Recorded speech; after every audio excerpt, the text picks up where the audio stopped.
able to work out that there should be a limit to greed. So that makes the system very, very, very expensive if we're copying them. But the essence of leadership, like I said earlier, is still the same.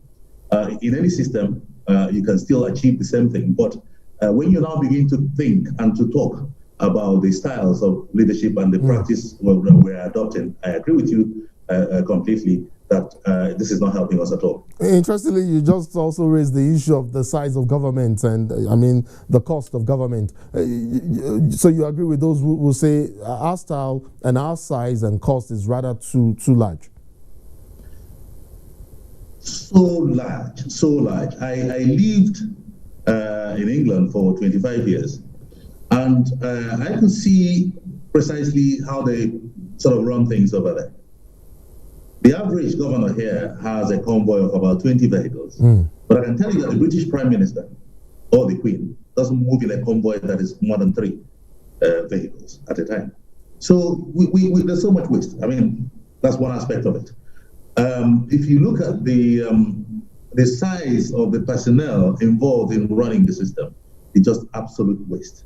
And you're not talking about adding value or creating wealth or taking you to where, where you could create enough to dispense social amenities to the citizens. Just their patronage, dispensing of patronage and enjoying the largesse of office.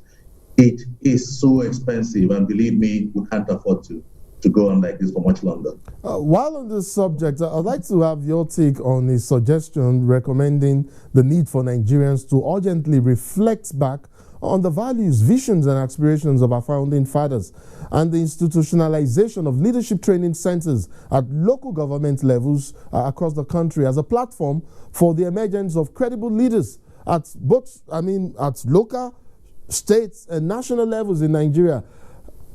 Can that reignite, broad-based patriotism and perhaps grow a new generation of Nigerians with, well, maybe not absolute, but with near absolute love for the fatherland?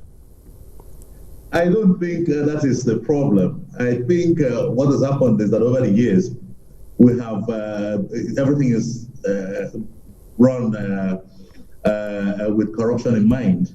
If you set up those training centers and intend, for that to achieve the aim you have just expressed, I believe that you will not achieve that. Okay. Because first, there will be avenues for siphoning of money. People will sign off, potential leaders will sign up for it and, take off to do whatever they have to do. Fake names will be registered. So I think the major problem we have and we're grappling with when it comes to leadership is corruption. It is greed. I mentioned it earlier. We don't seem to realize that, when you're killing the goose that's laying the golden eggs, the eggs will soon not be there anymore. So everything is corrupt. And until we have a leadership that is ready and a system ready to deal with corruption, I don't think much can be achieved. Believe me, I'm not being pessimistic. Yes. Indeed, I'm an optimist. But I see corruption as the major problem we're going through. And we need a leadership that will be willing to take on that issue head on. And deal with it. The current administration actually ran on that ticket and has been doing a lot to turn the tide, in the direction that we desire. But how do we now, as a matter of culture, begin to change and change people's perception towards corruption? Because for us now, it's a cultural thing. Right? You've just made allusions to that. How can we begin to change that culture of corruption and make people better appreciate the value for nationalism, the value for national interest rather than self-interest? Okay, culture is the way we do things. And when you begin to do the wrong things and keep doing them and perpetuating them, they become part of the culture. Now, to move away from that, you need a leadership that is selfless. You need an altruistic leader who lead and live by example. Okay? Yes. Can I just give you an example of what I'm just describing? If you listen, if you look back and sort of looked up what happened to the Eastern region, for instance, in the 60s, in the 1960s, between 1960 and 66, we had a leader, a premier, Dr. Abara, who led us by example. Because he was not corrupt, because he was selfless, he was very altruistic, he was able to lead by example, and he achieved a lot for us. And once you have the right person at the top, believe me, it will trickle down. And although in the 60s, corruption wasn't as bad as it is now. But we need a leadership that will take it head on. The president, the current leadership in our country are doing the much they can. But we need to do a lot more, to get this thing right. I totally hear you, and I agree to some extent, and I also do know that, and it's a very popular saying that the people deserve the kind of leaders that they get. And in the opening, I did make allusions to the fact that we're all potential leaders. Leaders are drawn from the people. You and I could become leaders tomorrow. And so it behoves on each and every one of us to begin to change our reorientation and our values, personal, individual values, and that would trickle. But then let's move ahead now, and I'd like to get your opinion on the disturbing dimensions of the problem of insecurity in Nigeria. There is the farmers, herdsmen violence, there's insurgency in the northeast, there's communal conflicts and violence, as well as kidnapping and armed robbery across parts of the country. Theoretically, do you think our national security policy is attuned to internal security challenges in 21st century Nigeria? Before we even begin to consider other aspects of the policy, such as we defending the African unity and independence?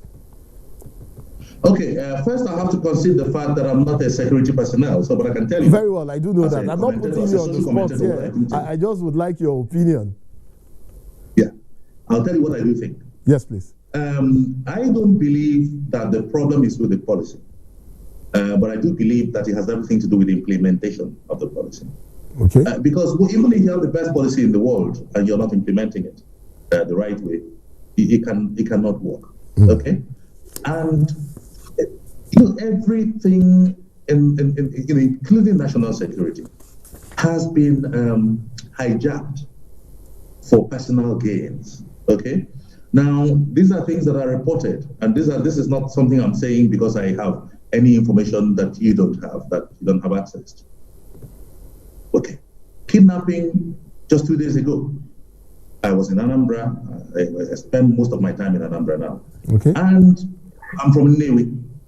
One of the 4 traditional heads in Nnewi, the Obi of Urago, the second in command in my town, was kidnapped, coming from a neighboring town.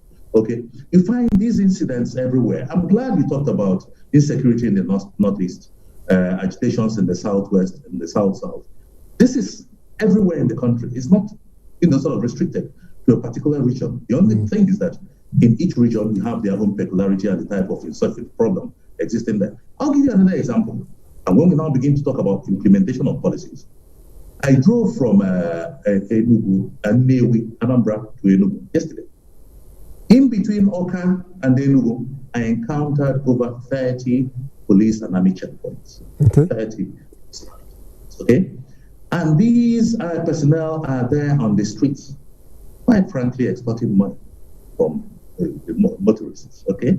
While all of these insecurity challenges are going on. Okay? Our security personnel have gone from what they should be doing to what they ought not to be doing. We have laid down policies, I'm sure, for them. Do you think they're implementing it the right way? I'm not sure there's any policy that has told them. Well, all things being equal, if security personnel living up to the billings and doing what they should do, do we also have roles to play as community members, as Nigerians?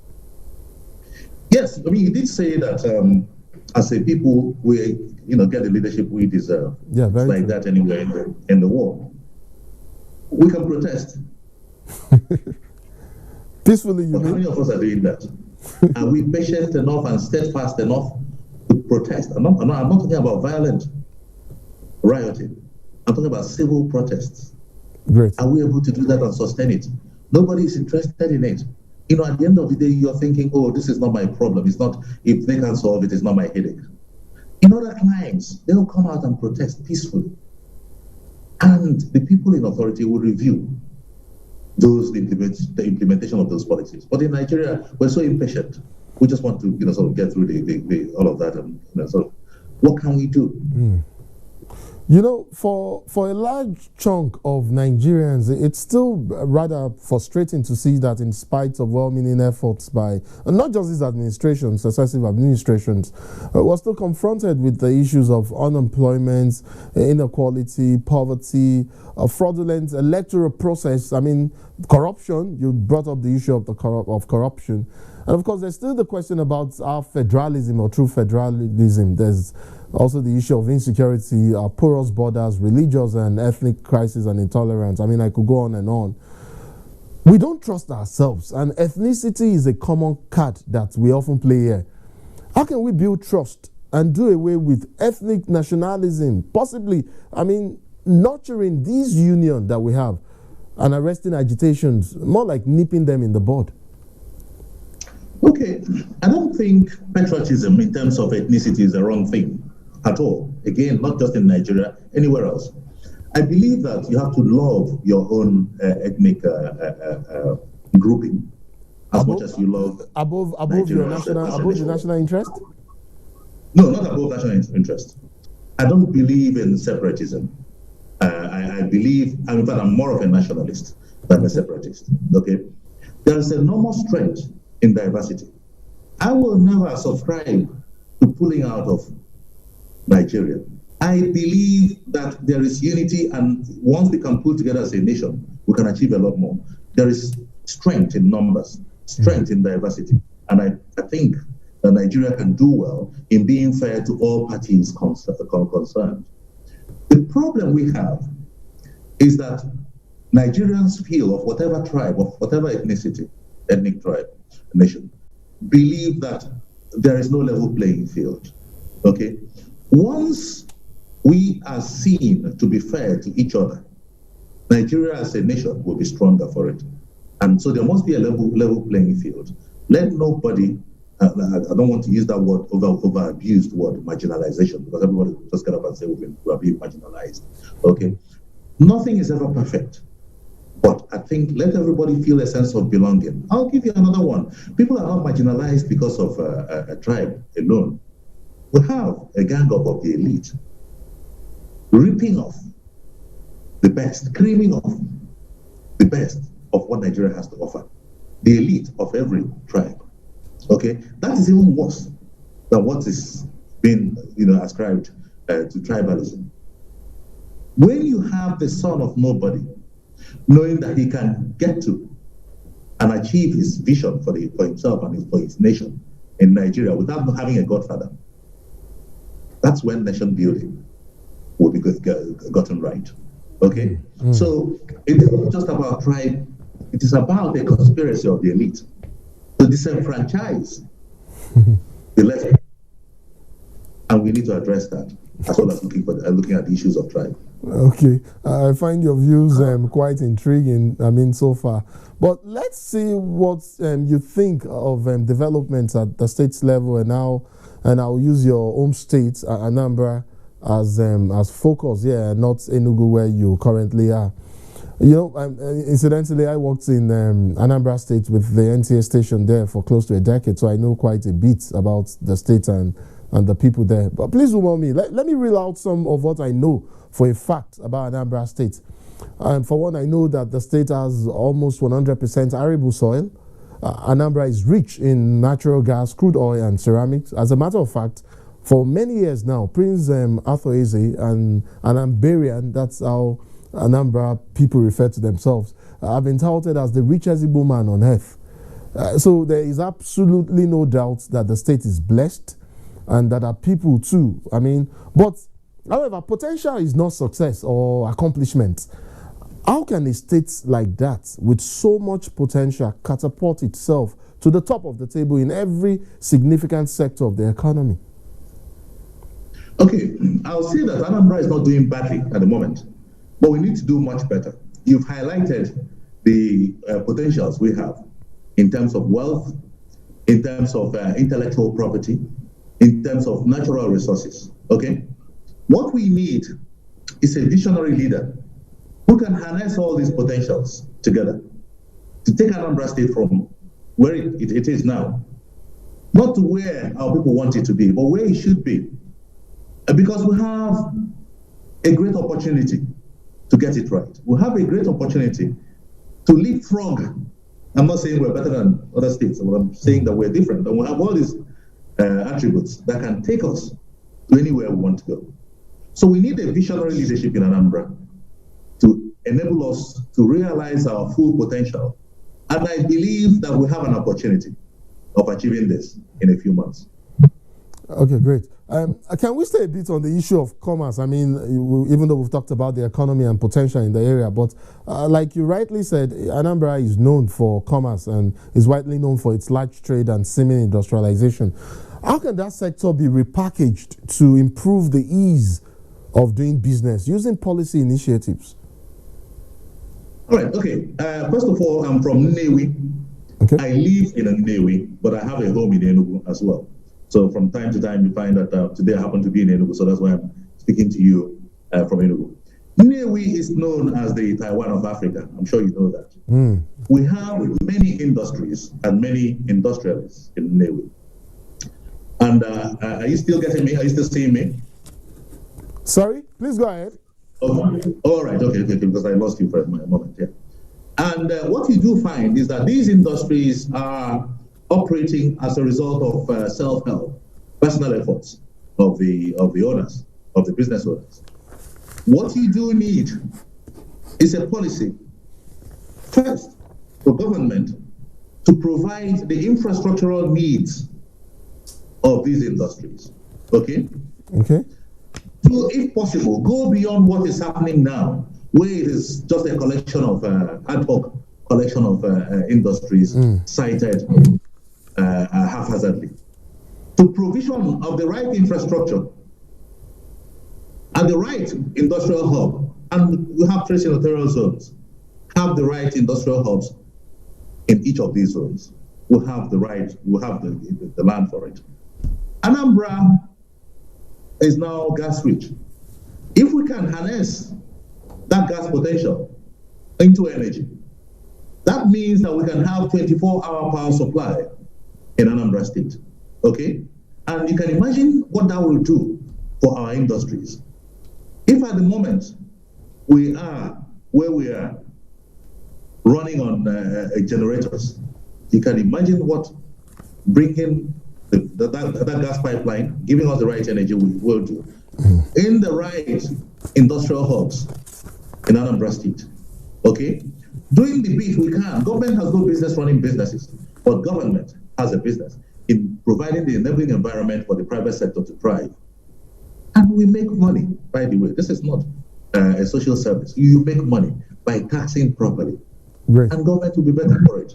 We're fast losing time, yeah, so we need to quickly run along and round off this conversation. Earlier I raised an issue on elections and how we can make them better and more transparent. I reckon the next major state governorship elections to be held to be conducted in Nigeria is that of Anambra, sometime in November, I believe. So, okay, so on as the 6th of November, Anambra will elect a new governor to replace Governor Obiano. Indeed, fantastic. So as INEC prepares, we're again reminded of the twin problem of money politics and electoral violence in Anambra State. Can I get your thoughts on what INEC, political parties and civil society, and of course the electorate themselves can do, or the role they can play to help change that narrative and perhaps make these coming elections different? And very quickly too. All right, okay. I think the electorate will have their own role to play to get serious and shun money politics. Okay, even if that money is given to you, take it and sort of vote for the right person to turn the state around. For INEC will need to get more serious than has ever happened. Increasingly, they've been running more transparent elections, better elections. I came back from Ondo, and they did excellently well in Ondo State. Repeat that feat in Anambra, and especially ensure that election riggers and violators are prosecuted.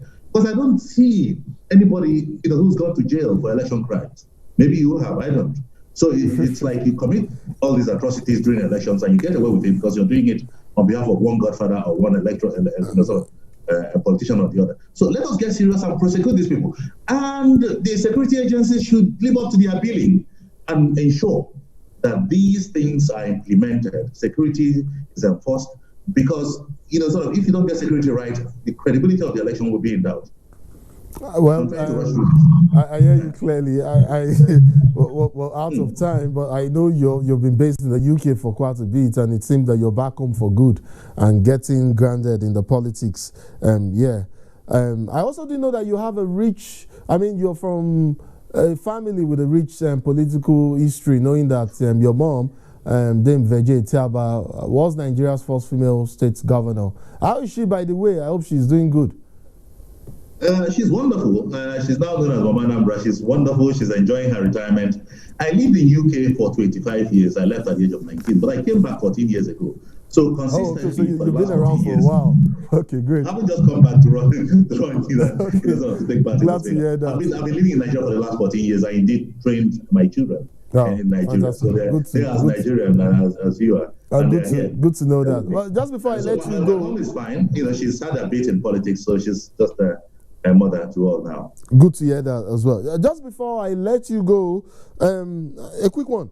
Any thoughts on continuing where your mom stopped in Anambra politics?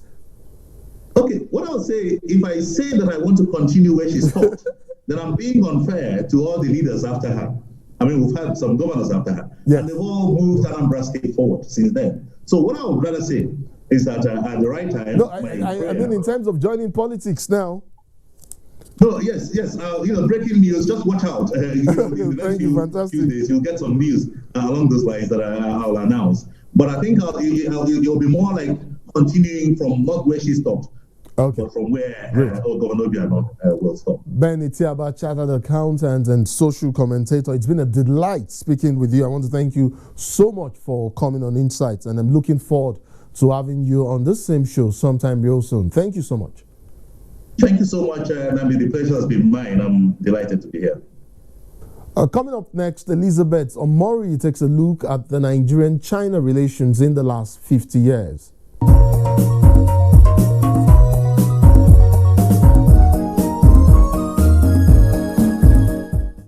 In 1971, China and Nigeria established diplomatic relations for 50 years, and especially after the establishment of the strategic partnership in 2005, the bilateral cooperation has been a pace-setter in China-Africa cooperation. The relationship between China and Nigeria has reached new heights, bringing tangible benefits to the two countries. Today, we will examine critically the relationship between Nigeria and China for 5 decades. To dwell on the issue, I have Dr. Tunji Ashaolu, Nigeria's representative, AU Economic Social Cultural Council, ECOSOC. Dr. Ashaolu, it's nice to have you on Insights. Thank you for having me. And Mr. Innocent Odo, head of Diplomatic Desk, Leadership Newspaper, is also part of this conversation. Mr. Odo, thank you so much for coming on Insights. Thank you. I would like to start with Dr. Ashaolu. The past 50 years have significantly enhanced political mutual trust between Nigeria and China. Can we have your thoughts on this? Yeah, thank you very much. I think since February 10, 1971, that Nigeria has entered into bilateral and diplomatic relations with the China. It has always been smooth since then. And you also agree with me that it's not only Nigeria that is actually benefiting from this relationship. You know that it's Africa as a whole. In 2000 exactly, to be precise, in October, the China also formalized their relationship with the entire union by coming up with what is called the Forums on China and Africa Corporations. And I think since then, the relationships have been all the way smooth. But to step it out to Nigeria, we are talking about Africa, we are talking about Nigeria, and we are talking about Nigeria, we are talking about Africa, constraining the populations and the strength. So whatever that is being done in Nigeria, other African countries, of course, definitely will emulate from the sources.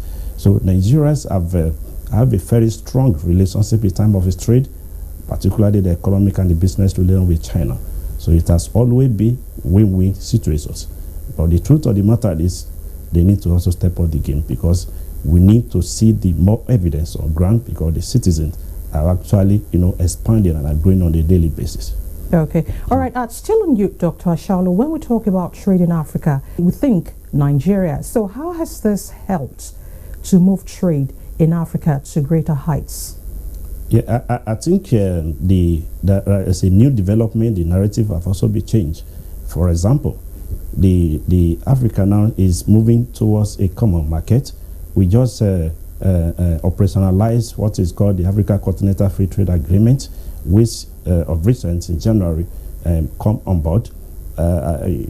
Like I said, that the relationship between the Nigeria is being metamorphosed to the entire Africa. So in a way, in the short while, we will not even be seeing that the relationship between the China and Nigeria, it is going to be compulsive or inclusiveness that will now be dealing with Africa as a whole. So Africa is moving towards achieving the Agenda 2063, that is to say the Africa we want, come on or before the end of 2063. So by then we are expected to see the United States of Africa, where we'll not even be talking about whether Nigeria or China or Togo or wherever, any part of the Africa. So it has to be a relationship that will be between the continent and of course the other continent. Okay. All right, Mr. Odo, China-Nigeria relations, many news reports say is symbiotic.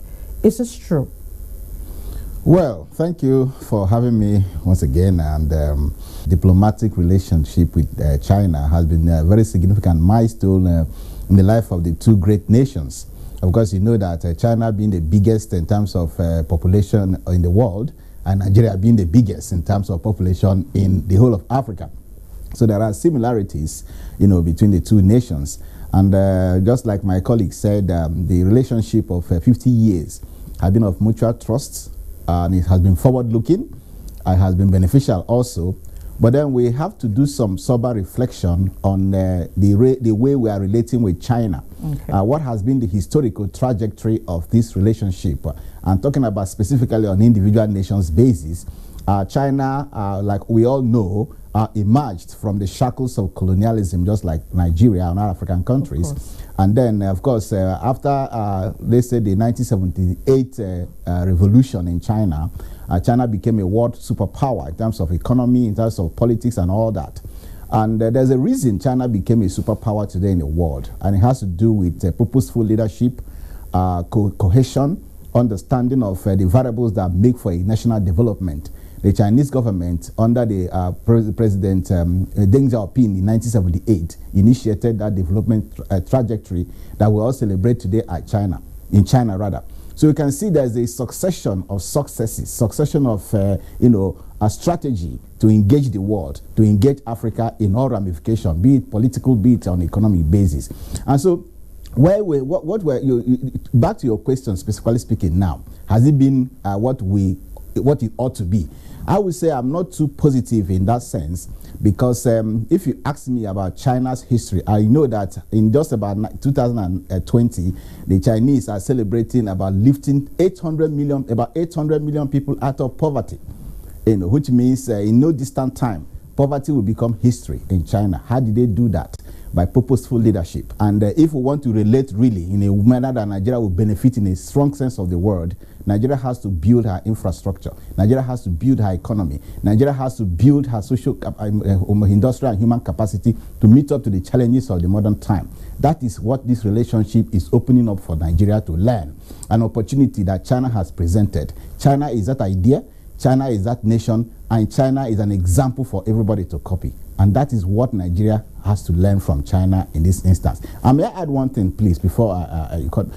There's a trade volume now exists between Nigeria and China, which is about $19.25 billion between Nigeria and China, which is a huge trade volume between both countries. Mm-hmm. It is worth celebrating. But at the end of the day, when we break it down to balance of trade between both countries, you discover that China still has an advantage over Nigeria. Why does it have advantage over Nigeria? Because of its industrial capacity at low cost.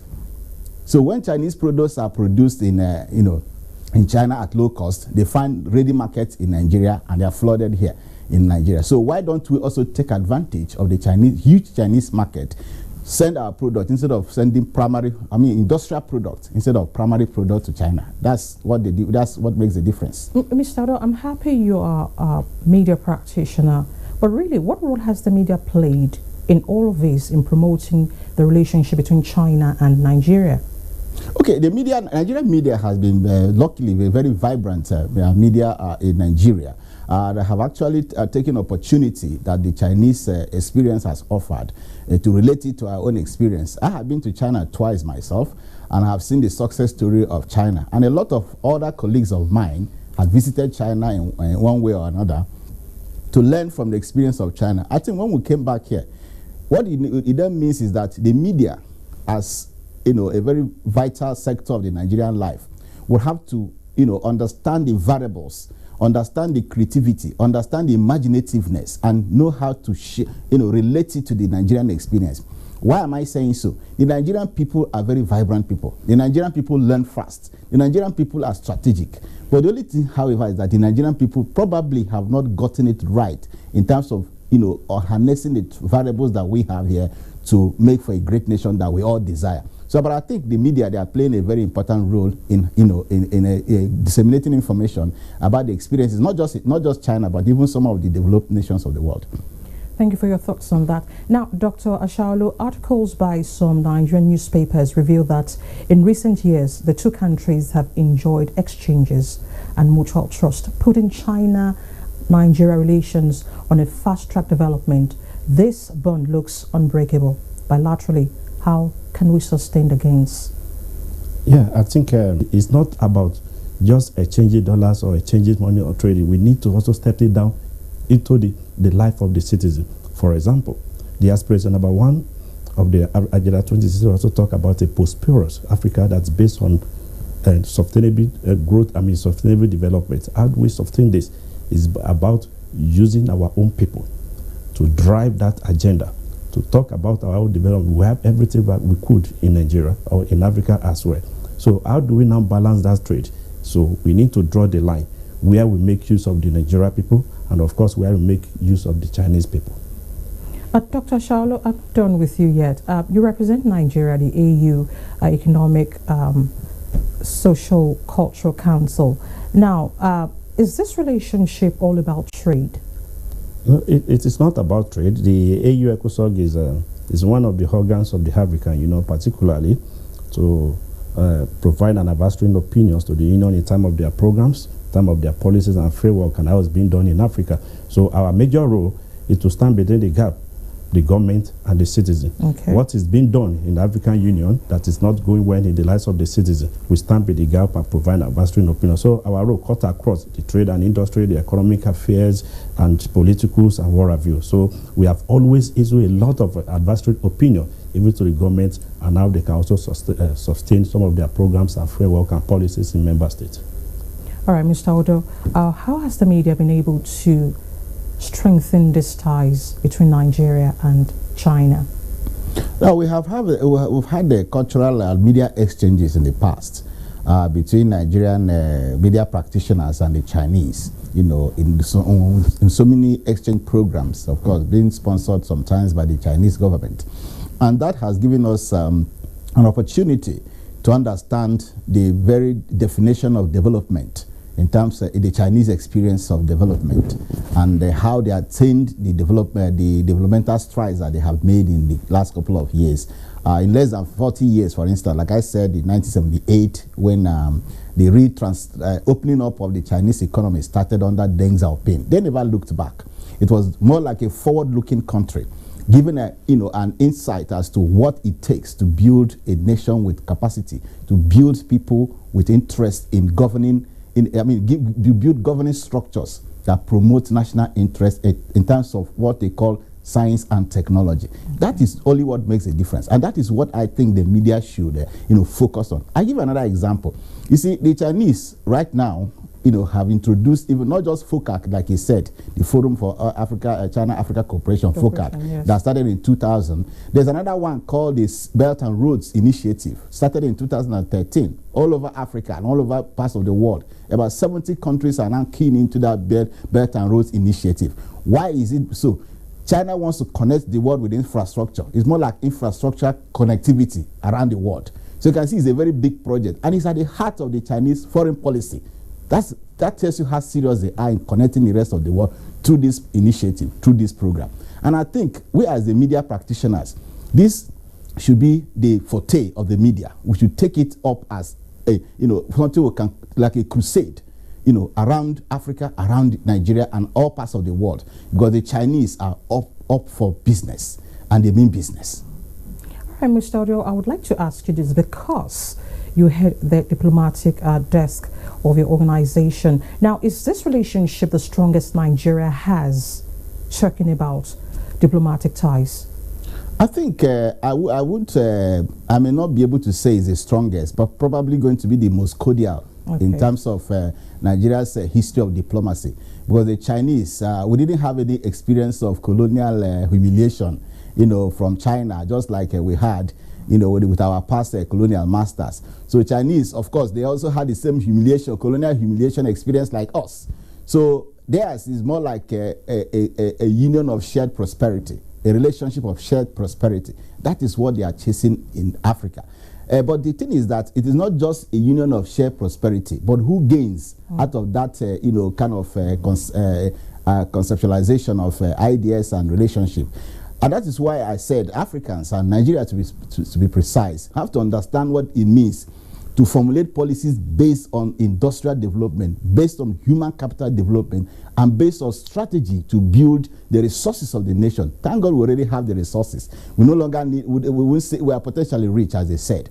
All we need now is to harness these resources, and the elite, they must do this work, and they must do it now. Dr. Ashaolu, I would like to hear your position on that. Well, I think he's saying the right thing. So that was why I said that we need to take it, into the next step of where we are right now if you want to also get it right. At the same, you can't be building your house at the same time you're also scattering it. We have the framework that we call Africa Continental Free Trade Agreement. We need to also focus more on this. How do we now put our house together to have that common market? So it's another area that we also need to look into. Where, in as much that we are building on the relationship between the Nigerians and China, we must not also forget of our own. So we need to also build it to also make sure that Africa also stand on their own. Particularly, achieving that Agenda 2063 is very key. All right. Gentlemen, I want to thank you so much for your time. Thank you so much for coming on Insight. Thank you very much.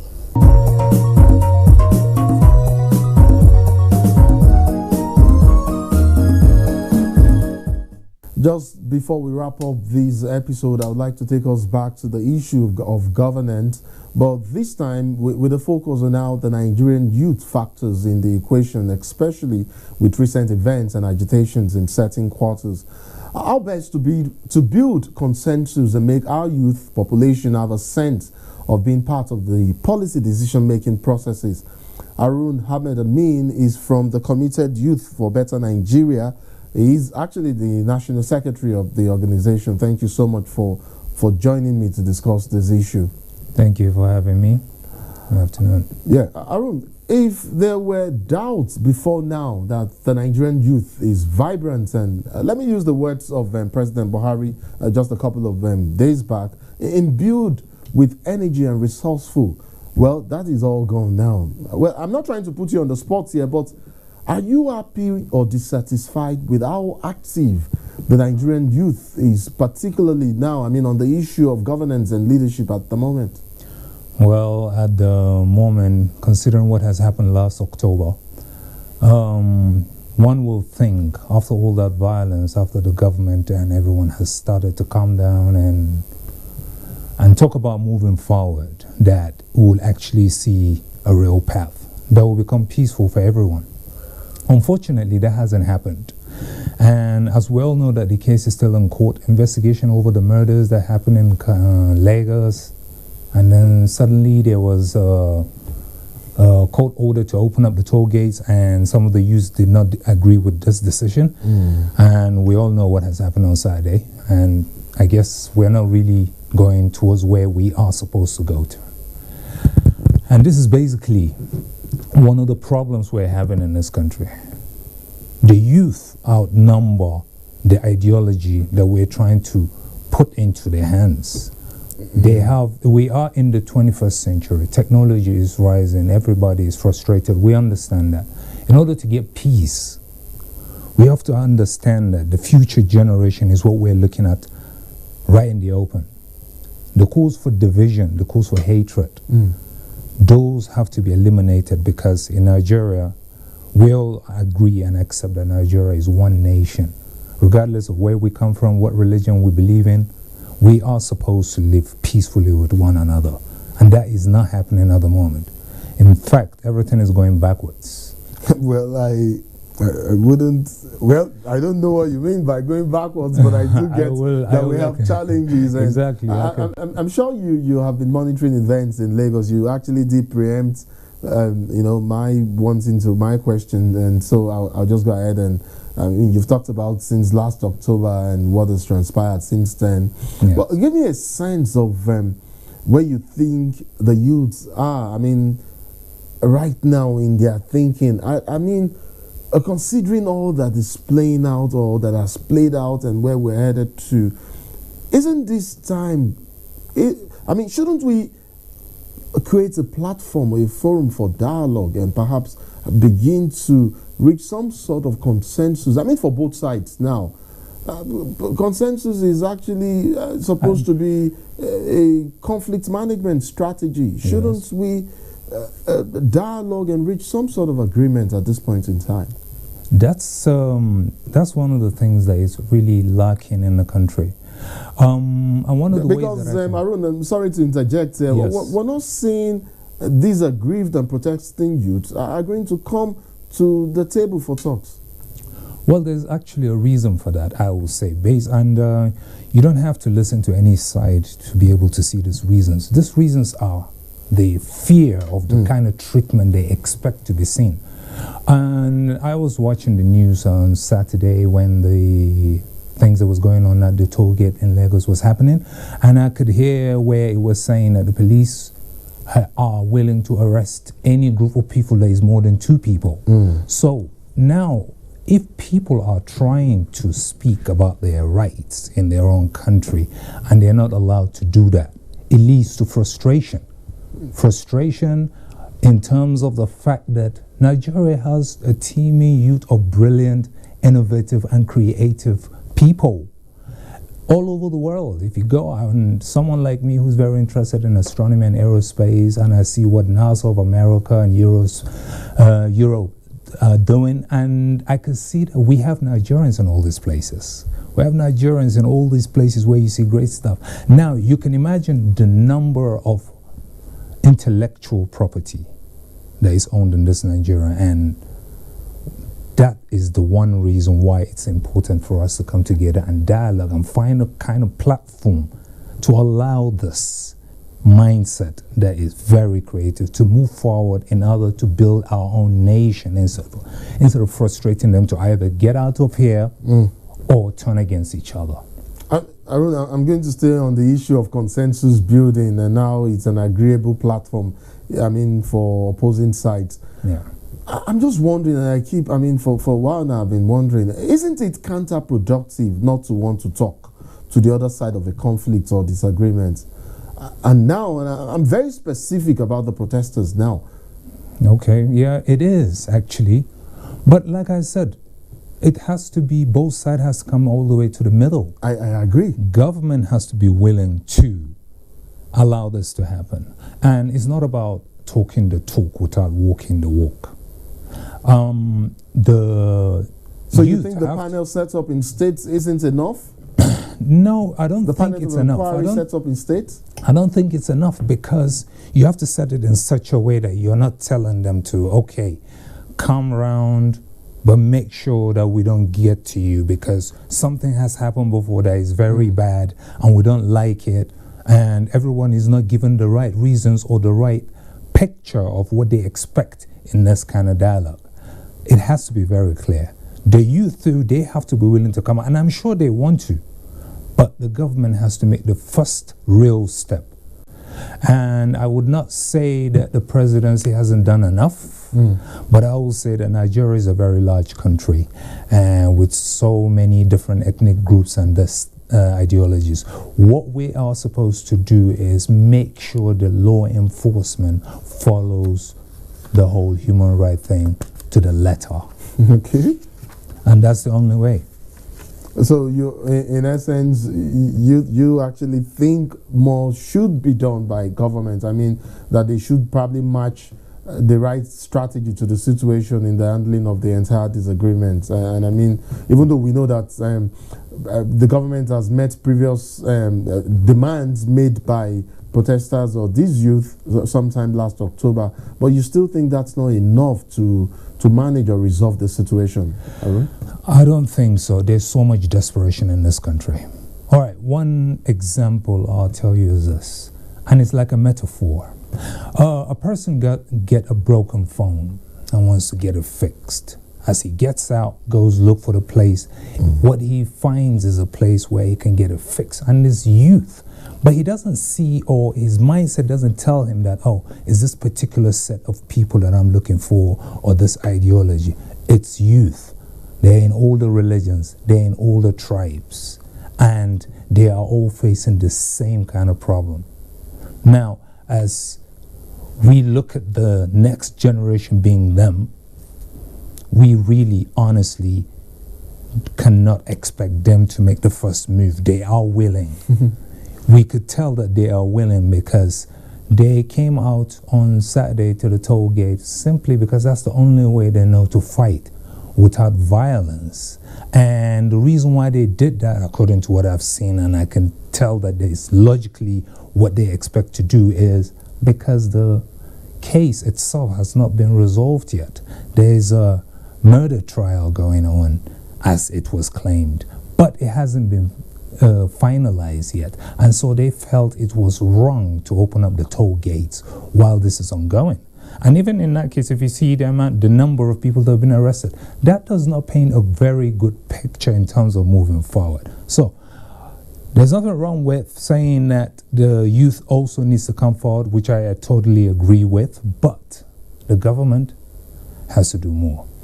Arun, I've been trying to brush up on, my history of protest here in the country, and I noticed quite surprisingly that even as far back as the Aba Women's Riot of 1929, I think, there's always an underlying issue, often justifiable by the aggrieved party for why they are protesting. In practical terms, I mean, how can we begin to engage these young adults, young men, women, and help them channel this vibrancy, these energies that they have into positive ventures, that can contribute, meaningfully to our development as a country, as a nation? There's a lot our government can do to give this youth a chance to move forward. And it is in terms of the fact that technology has never stood in one place. It has always been moving forward. I know that there are people who sit down and looking at emerging technologies. Now, our youths are very, very versed in modern technology. When the government says it will have a hub, it will have a kind of a location for people with the mindset for innovations and creativity to come up and develop themselves, we cannot say we will design it to the Nigerian level. There is no Nigerian level to technology. There is a standard level everywhere in the world. India got her independence only 3 years before us. But right now, India, not just nuclear power, has to go to other planets, and it's always improving. The whole world wants intellectual property from India, from mathematics to computer programming. And so many Nigerian youths are. So in essence, you're saying help these young adults with, an environment of the NTA. We now join our outside broadcast crew for a live telecast. Please stay tuned.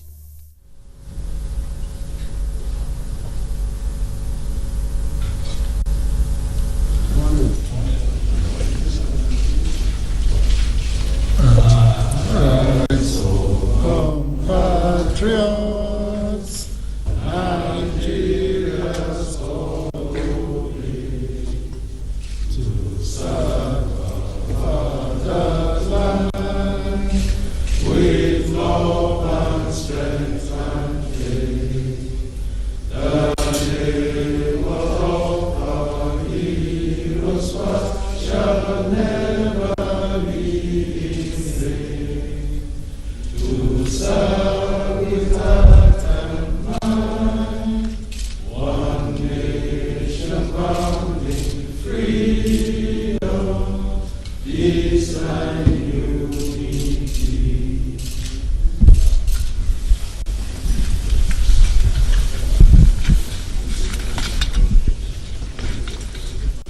Your Excellency, Mr. President,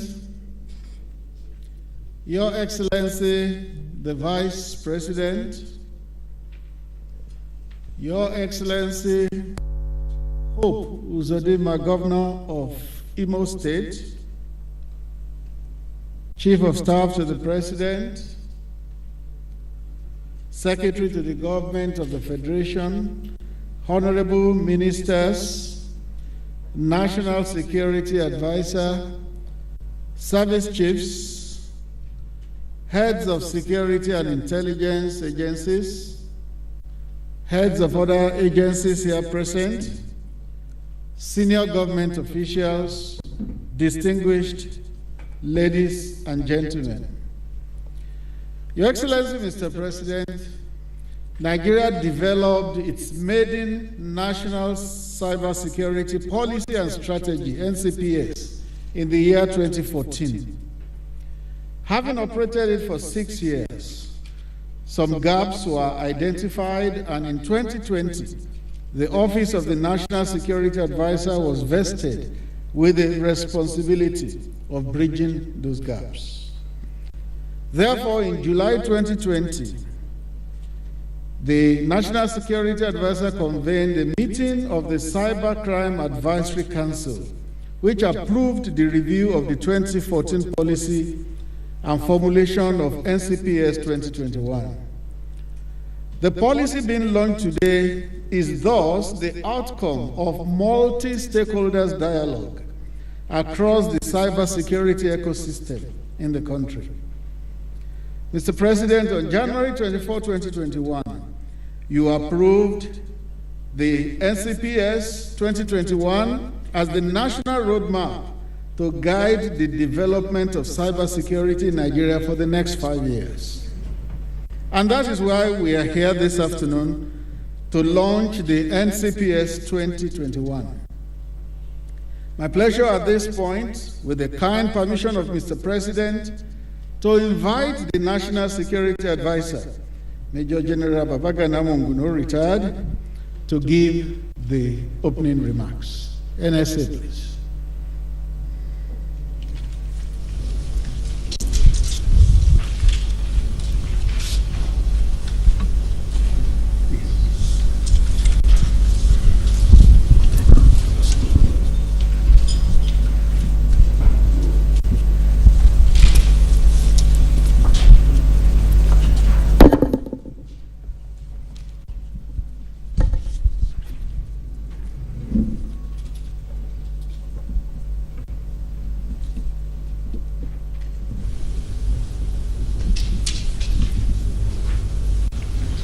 Your Excellency the President, Your Excellency the Vice President, Your Excellency Governor Hope Uzodinma, Chief of Staff to the President, Secretary to the Government of the Federation, Honorable Ministers, the Chief of Defense Staff, Service Chiefs, and the Inspector General of Police, the Directors General of the National Intelligence Agency and the Department of State Security Services, Chief of Defense Intelligence, heads of other governmental agencies, distinguished ladies and gentlemen. I recall standing here on the 14th of December of 2019 on the occasion of the launching of the National Security Strategy of 2019 and making my remarks on that occasion. I also recall that on that occasion I clearly stated that a fundamental concern for all nations in this century is the large, looming, unrelenting, and often suffocating presence of security threats, their unpredictability in terms of occurrence and specificity of target, as well as the extreme physical and psychological devastation they visit upon all of us. Most disturbing is the fact that these threats in today's context can be launched in the most innocuous and subdued manner, and this is a source of grave concern for all of us. Therefore, the remarks and the assertions I made in December of 2019 still remain valid, as well as being particularly significant for today's occasion. Your Excellencies, distinguished ladies and gentlemen, our country today is witnessing a surge in digital transformation.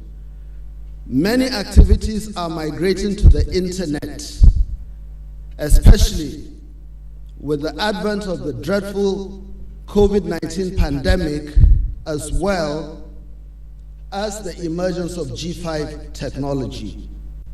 Consequently, our cyberspace has become a center stage for new business innovations, governance, communications, and social interaction. Now, this trend presents for us the perfect opportunity to redefine our national objectives and address evolving developmental challenges. The current massive growth of the internet and social media presents a wonderful platform for all of us to fully exploit the potentials of our fast-growing young population, our proactive private sector, and our prolific academia to fast-track national development as well as national security. Now, the cyber revolution in itself also gives us the perfect opportunity to synchronize the efforts of security and law enforcement agencies in their bid to curb crime, irregular migration, human trafficking, as well as the proliferation of small arms and light weapons, while also improving road safety and border security and supporting the ongoing anti-banditry, anti-militancy, and counterinsurgency operations. However, the ongoing rapid expansion of the internet and the social media also is accompanied by some setbacks which we have to look at.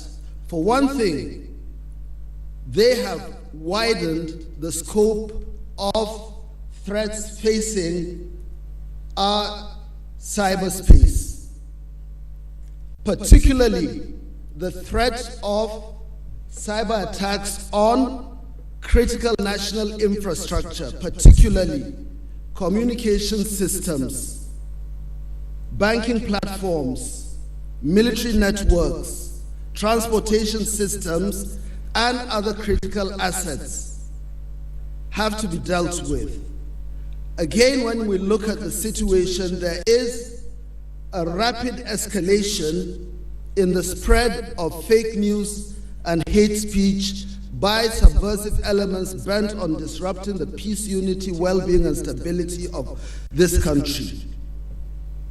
We are also currently experiencing an escalation in online financial scams and fraud perpetrated by some flagrantly wicked individuals and groups, not only in Nigeria but also outside this country. This situation calls for concerted efforts on the part of all of us who are concerned in this enterprise. But the important thing that we have to look at now is that the dangers we're faced with, especially in terms of these unsavory activities, is that we have to try and put an end to these activities that are carried out online, especially the activities of committing crimes and carrying out acts of fraudulence on the internet. Unless these unsavory activities are brought to an end, guess what? Our country stands to face the inescapable consequences of having its image destroyed within the international system and being abandoned by potential investors. This is very, very important. Now, these threats, coupled with other risks, range from the defacement of government websites and social media platforms to breaches of sensitive personal data as well as confidential government communications, coupled with the fact that we face the threat of terrorists using the internet for recruitment and propaganda. We are also seeing a rise in the establishment of online radio broadcasting stations by some unscrupulous elements for the purpose of spreading disinformation and inciting violence in order to cause panic, apprehension, mistrust, consternation, resentment, and even subterfuge. Now, all these threats that are facing us are varied in appearance, in form, and shape. And essentially, it is difficult for me to stand here and mention all the threats facing our cybersecurity. These issues bring to the fore the desperate need for us to evolve means of protecting our cyberspace. Our recognition of the cyberspace as the fifth domain of warfare, as globally endorsed, illuminates further the criticality of our evolving means of protecting the cyber domain. Accordingly, I requested Mr. President, on behalf of the Office of the National Security Advisor, and in accordance with the Cybersecurity and Cybercrimes Act, to convene a committee of multi-stakeholders from the various sectors of the Nigerian economy as well as the security sector to look into the cybersecurity policy and strategy of 2014 with a view to reviewing that strategy. Mr. President graciously approved my request on the 10th of September of last year, and the committee set out to work immediately. Now, the purpose of this review, fundamentally, is to identify gaps and proffer initiatives for protecting our cyberspace while exploiting the cyberspace itself to bolster national and economic security. In attempting to address these issues, this document also seeks to boost global collaboration in cybersecurity matters, enhance national digital economic competitiveness, improve indigenous technology development, especially in the field of defense, security, and intelligence, safeguard our cyberspace, protect critical national infrastructure. Now, the purpose of this document also requires that the document conforms with international standards and practices and also serves to boost collaboration with our allies and partners in the international community. This document also should serve as a strategic roadmap for all ministries, departments, and agencies of government, the private sector, academia, professional bodies, as well as global partners. This is very important. Equally important is the fact that this document should serve the purposes of state governments in their attempt to use the cyberspace for the purposes of national and economic security. Accordingly, the Office of the National Security Advisor will continue to coordinate the efforts of all stakeholders and monitor the implementation of the issues contained in this document in line with the provisions of the Cybercrimes Prohibition, Prevention, etc. Act of 2015. I am confident that this cyber security policy and strategy of 2021 will serve as a sustainable instrument for the implementation and guidance of all stakeholders. Finally, it is important for me to, on behalf of the Office of the National Security Advisor, express our profound gratitude to Mr. President for continuously supporting our efforts in providing security and safety for the country. I would also want to thank all the stakeholders that were invited from the various ministries, departments, and agencies of government, as well as the security agencies, and who contributed immensely in the production of this document. Thank you very much, and God bless.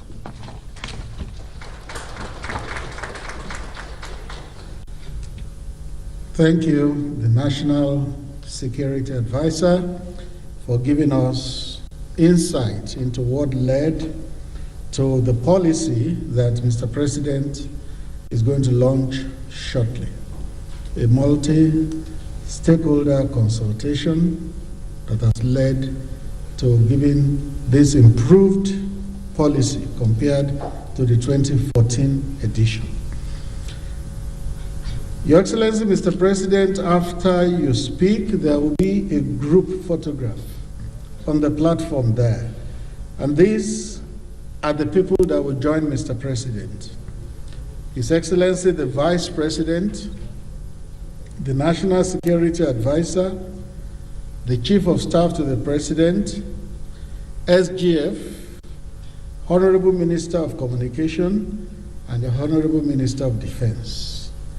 Once again, let me run through the list of those to join Mr. President on the platform. The Vice President, the NSA, Chief of Staff to the President, SGF, and the Ministers of Communication and Defense. Your Excellency, Mr. President, you may wish to present your address now and launch the National Cybersecurity Policy and Strategy. Thank you, sir.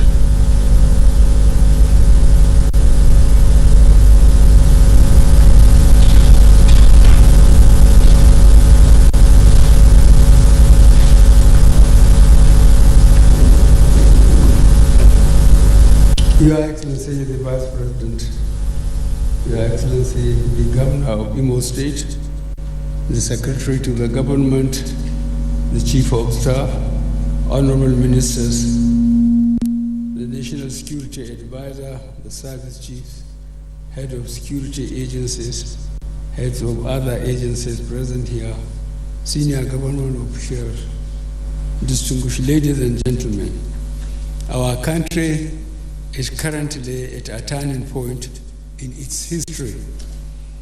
We are blessed with a young and vibrant population which has the potential to exploit the benefits of the current internet revolution to enhance our economic progression and improve our national security. We are also witnessing a rapid surge in our adoption of the internet and social media for almost all aspects of our daily life. The internet or cyberspace is now central and indispensable to our national development. For these reasons, over the past couple of years, this administration has focused its efforts on several information and communications technology-driven initiatives. Some of these are a National Broadband Plan 25, launched in March 2020 to increase internet broadband penetration across Nigeria. B, National Digital Economy Policy and Strategy 20 to 2030. C, National Identity Program. D, Treasury Single Account. And D, Bank Verification Number Schemes, among others. All these initiatives serve as enablers for tackling many of the economic and security challenges facing our country, while also providing us with a platform to improve accountability and transparency in our unwavering resolve to tackle corruption. However, like many other countries across the globe, the growth and development of the internet is accompanied by significant problems. We are witnessing a rise in threats posed by cyber criminals, online financial fraudsters, and cyber terrorists who use the internet to cause apprehension.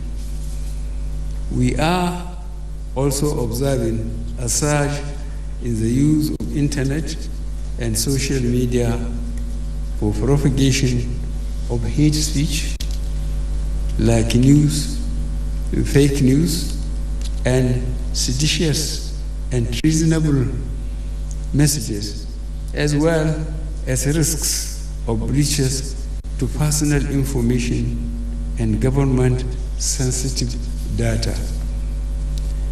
It is almost impossible to overstate the challenges. Some global events, such as the rapid emergence of new technologies, the outbreak of the corona pandemic, and the advent of 5G technology, have further widened the scope and diversification of these cyber threats. In October 2020, we all witnessed an escalation in the use of the social media for dissemination of subversive messages and incitement of violence, which played a part in heightening tensions, causing unrest and spurring widespread acts of looting and destruction across the country. Accordingly, in a bid to ensure that we effectively embrace and harness the benefits of the digital revolution while effectively combating the heightened risks of cyber threats, the federal government of Nigeria has been proactive over the past couple of years in tackling steps to ensure progressive use of our internet and cyber space. In 2014, the maiden National Cyber Security Policy and Strategy was developed to provide the necessary roadmap for the realization of our national cyber security program. This national effort paved way for Nigeria to reach numerous cyber security milestones over the past 6 years.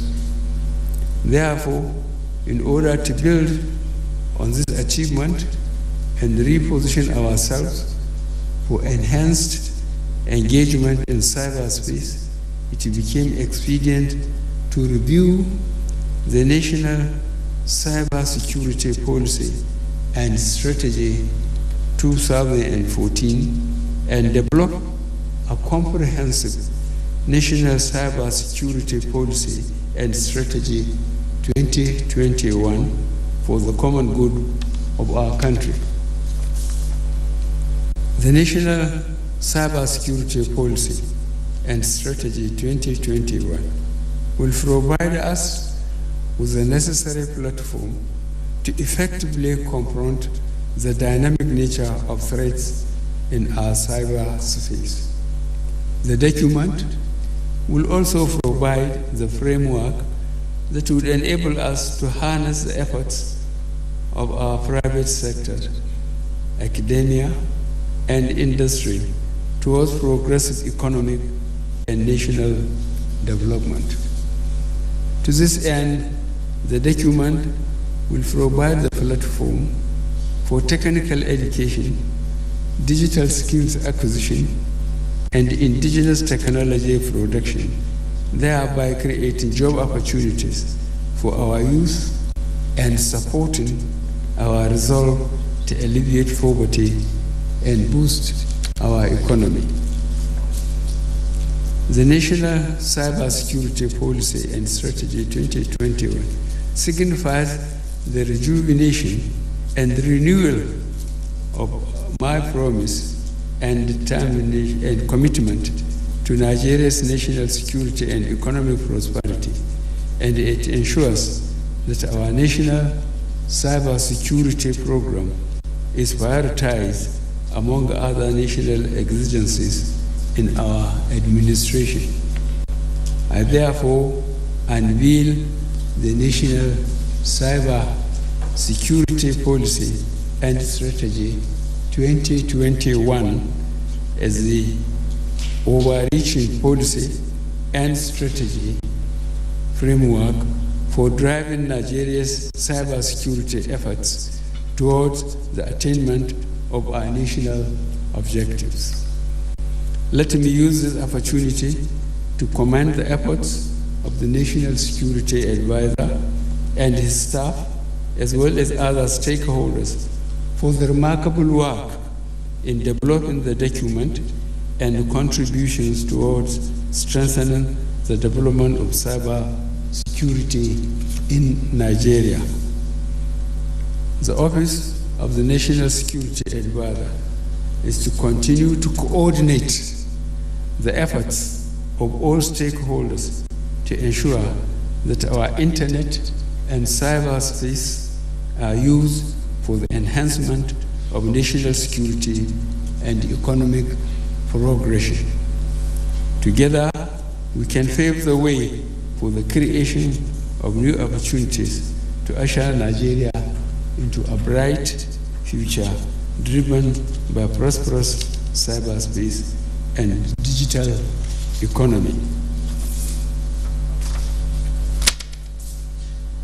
Thank you, and God bless the Federal Republic of Nigeria.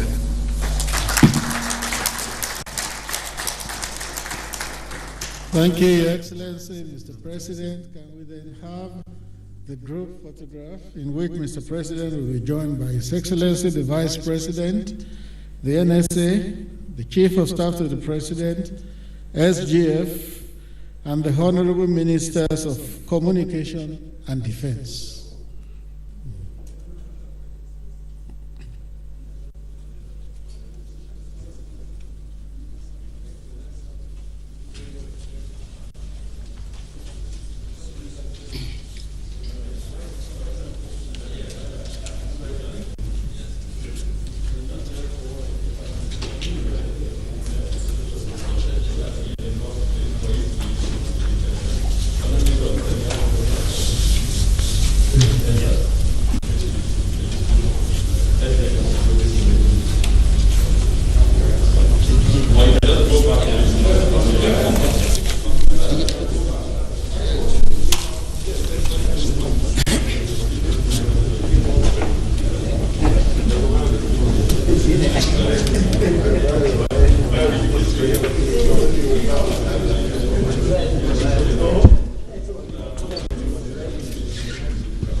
Thank you, Your Excellency, Mr. President.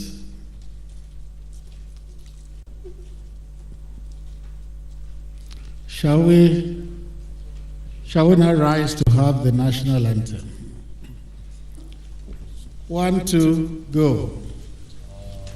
Rise, O compatriots, Nigeria's glory, to serve our fatherland with love and strength and faith. The labor of our heroes past shall never be in vain. To serve with heart and mind, one nation bound.